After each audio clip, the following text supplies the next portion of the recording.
What if, for just 1 week, you rewired every habit that kept you broke, tired, and average? What if you stopped rehearsing limitations and started scripting a new future with clarity, courage, and commitment? The mind, once stretched by a bold idea, never returns to its original shape, and neither will you. This isn't about motivation, it's about transformation. You don't have to change everything overnight, but you must change something today. Because if you think bigger today, you might not even recognize yourself 7 days from now. Most people don't fail because they lack talent or ambition. They fail because they never got specific. I've met people who said, "I just want to be rich." But when I asked them how much, by when, and doing what, they stared at me like I asked them the secret of the universe. Let me tell you, general goals produce general results. But specific goals, they create a fire in your belly. They give you a reason to rise early, stay up late, and fight through the fog of life with purpose. Years ago, I sat down and wrote my 5-year wealth vision. I didn't just write more money. I wrote down how much I wanted in assets, what I wanted in monthly cash flow, what kind of home I wanted to live in, how often I'd travel, how many hours I'd work, and what I'd give to charity. When you paint a vivid picture of your future, your mind starts working like a magnet. It begins pulling in ideas, resources, and discipline. That's when wealth building becomes a mission, not a maybe. So don't just think bigger, define it. Clarity is the trigger of urgency. The moment you name the destination, your feet start moving. One of the biggest turning points in my financial journey was realizing that it's not how much you make, it's how much you keep and what you do with what you keep. Most people, the moment they earn $1, they're already thinking about how to spend it. New shoes, fancy meals, the latest gadget. It's a cycle of consumption that leads nowhere but back to broke. That's not wealth, that's a trap. The wealthy live by a different principle. They apply structure to their income before emotion gets a chance to sabotage it. A simple rule I learned early on changed everything. Live on 70%, invest 10%, save 10%, give 10%. That means every dollar you earn already has a plan. The 70% takes care of your lifestyle, but the other 30%, that's your wealth engine. That's the part building your future while the world's busy chasing temporary pleasure. Now, when I first applied this, I had to make adjustments. Fewer dinners out, a simpler car.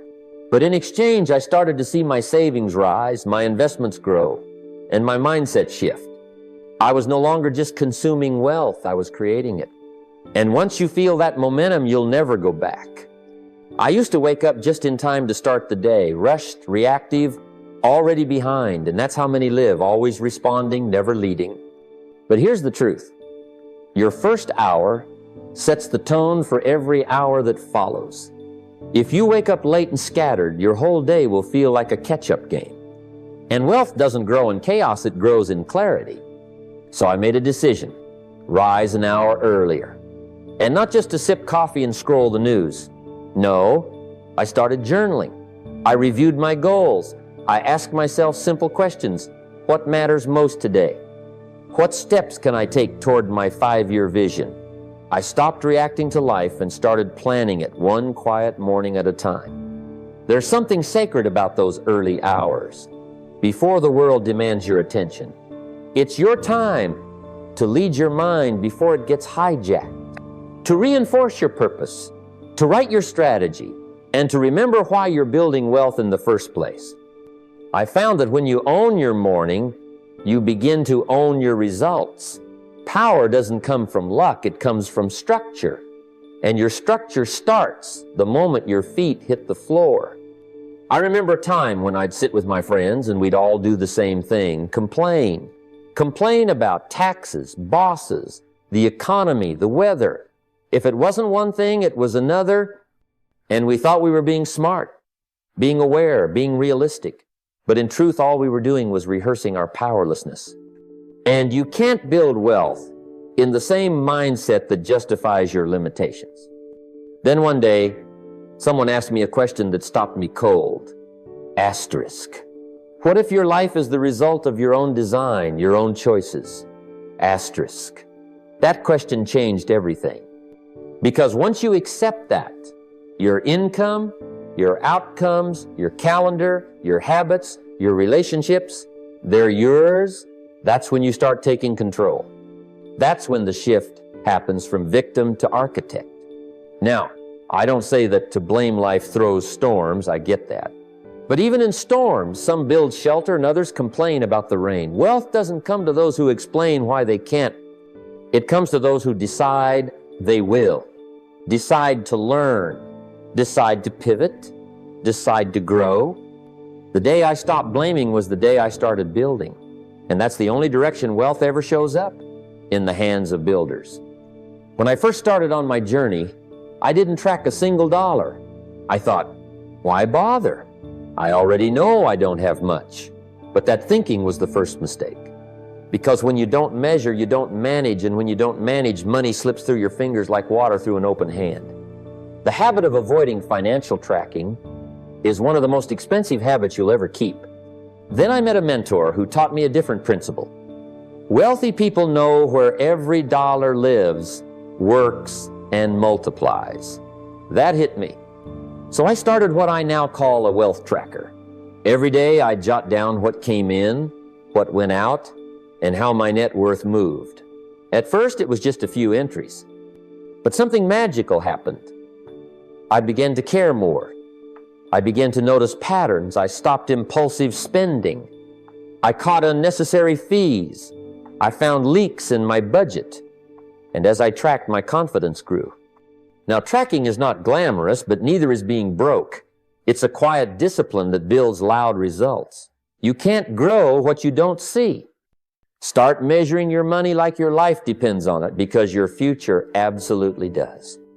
One of the earliest beliefs I had to wrestle with was this: the idea that money was somehow bad, evil even, that to want more of it meant I was greedy. But I soon discovered something. Those ideas didn't come from wealthy people. They came from those who didn't have it. And often they were justifying why they stayed broke. See, if money is evil, then being poor becomes noble. But let me ask you, is it noble to be unable to help your family? Is it noble to struggle through life, paycheck to paycheck, when you have talents that could serve the world? I had to redefine what money really is. It's not paper. It's not coins. It's a certificate of value. Every dollar you earn is a silent applause for value delivered. You give time, energy, wisdom, solutions, and in return, money flows. Not because you took something from someone, but because you gave something. Money is not evil, it's neutral. It reflects the person who holds it. In the hands of a fool, it's waste. In the hands of the wise, it's legacy, freedom, generosity, and leverage. Once I changed my mindset, I noticed something strange. Money stopped avoiding me. Because it flows toward clarity, not conflict. Most people are addicted to comfort, but I've learned that comfort is a sneaky thief. It whispers, stay here, it's safe, while quietly robbing you of your potential. The moment you choose progress over comfort, life starts to open up. Not instantly, but eventually and dramatically. Growth, wealth, strength, they're all found on the other side of temporary discomfort. But too many people give up the long-term reward for short-term ease, and they wonder why their life doesn't change. Let me tell you, the price of transformation is discomfort, and if you're not willing to pay that price, you stay the same. Now, this doesn't mean you need to suffer unnecessarily, but it does mean doing the uncomfortable thing daily. Make that sales call when you feel fear. Wake up early when your bed calls your name. Say no to that impulse purchase when your emotions say yes. These little moments of pain, they shape you, they build your financial muscle.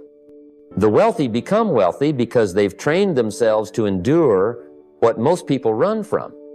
I remember when I first started building my business, nothing was comfortable. But I embraced the challenge.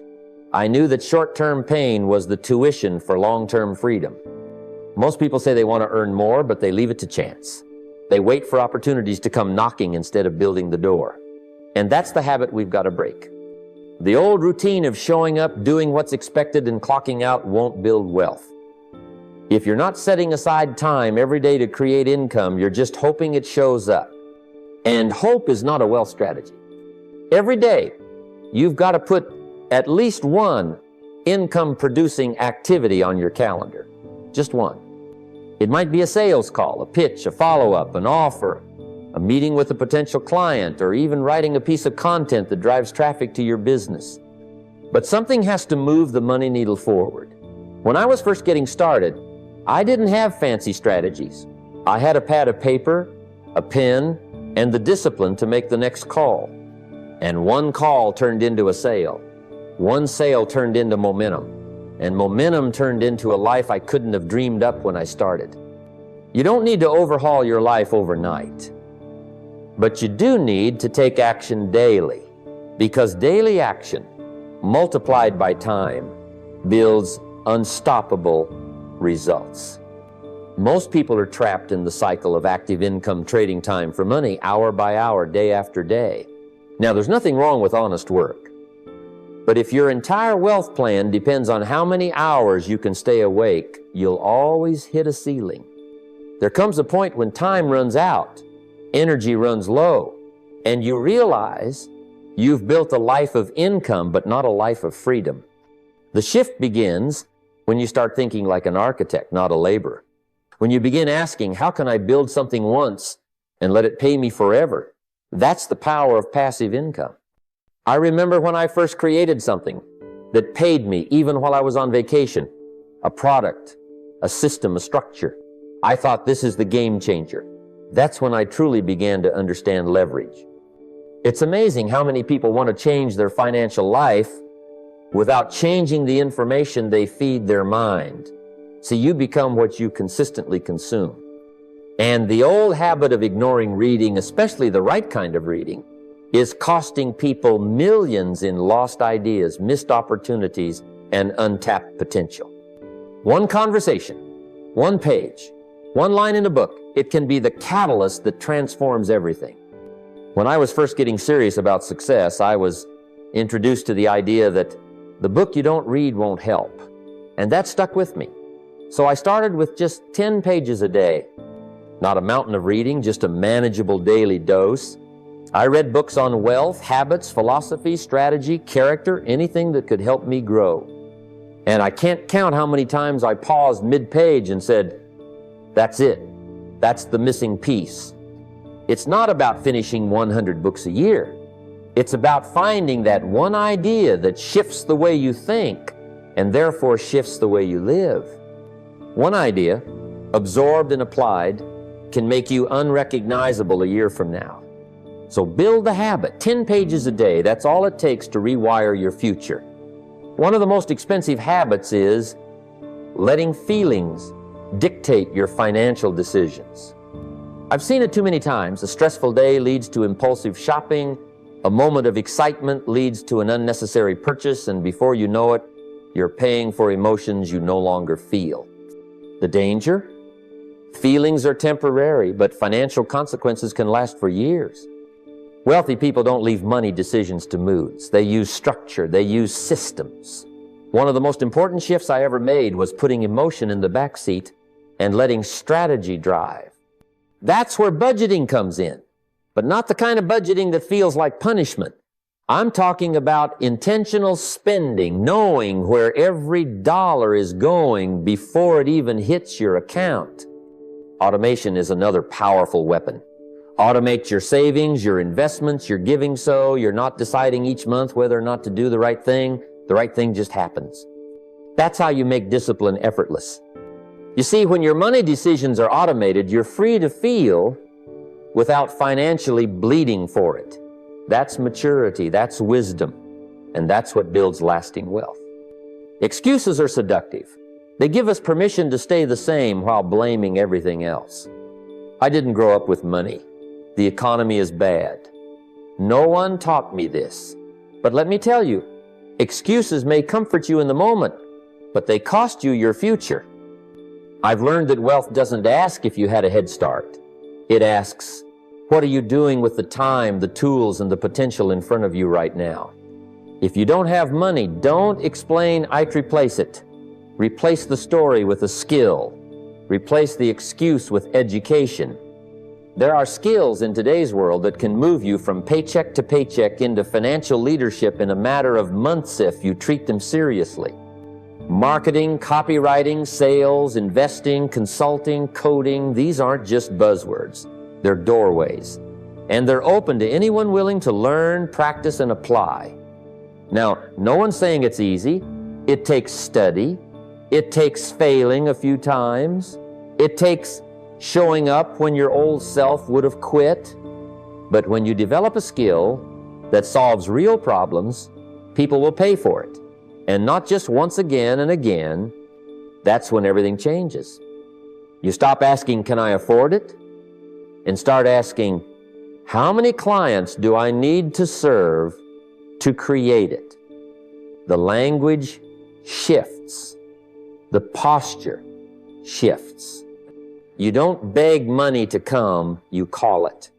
Because now you've earned the voice that money listens to. Fear is a tricky thing. It dresses up like wisdom. It says, hold on tight, save it all, don't risk it, you might lose. And yes, there's some truth to caution. But there's a difference between caution and paralysis. I've seen people hoard every dollar they earn, stacking money like bricks in a vault.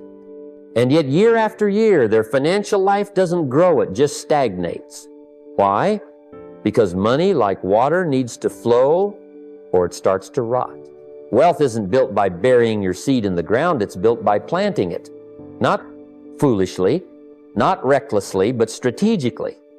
When you invest into a business, into real estate, into a fund, or even into yourself, you're saying to the universe, I believe in growth more than I fear loss. And that belief opens doors. That mindset draws in opportunity. That willingness multiplies. Some people think that saving alone will make them rich. But if you save $1 a day and never invest it, you stay limited to what your effort alone can produce. Wealthy people take part of what they earn and put it to work. That's how they build leverage. That's how they gain momentum. That's how they make money while they sleep. I had to learn this myself. I used to sit on my little pile of savings, afraid to lose a dime. But when I finally invested, not just in the market, but in my growth, my ideas, my ability, I started seeing returns I never thought possible. The irony is, the more I let go with wisdom, the more I gained with freedom. Wealth comes when you move from hoarding in fear to investing with function. Don't let your fear of loss rob you of your potential for gain. Most people are so busy doing, they forget to become. They run from task to task, meeting to meeting, and by the end of the week, they collapse in exhaustion without ever stopping to ask, did I move the needle or just spin the wheel? You see, being busy is not the same as being effective. And if you don't take time to reflect, you may climb the ladder only to find it was leaning against the wrong wall. One of the greatest habits I ever developed was setting aside time every week to review my life, my numbers, my goals, and my behavior, just 30 minutes. Not to judge or punish, but to learn and adjust. What worked? What didn't? Where did I waste time, energy, or money? What needs to be done better next week? That simple practice, what I call reflection and reset, became a compass for growth. It's how I stopped making the same mistakes over and over again. Wealth isn't built just from work, it's built from wisdom.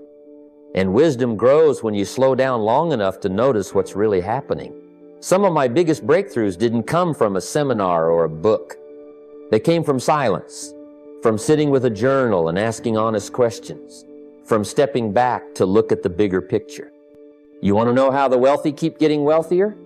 It's not because they hustle harder every day, it's because they course correct sooner. They don't wait until they're bankrupt to look at their budget. They don't wait until they're exhausted to redesign their schedule. They check in, they reset, they refine. So block the time, make it sacred. Because in that quiet space, you're not just reflecting, you're designing the future. Most people wake up each day and just go. No plan, no structure, just momentum from yesterday pushing them through today. They live by chance, hoping things improve, hoping money shows up, hoping opportunities land in their lap. But let me tell you something important.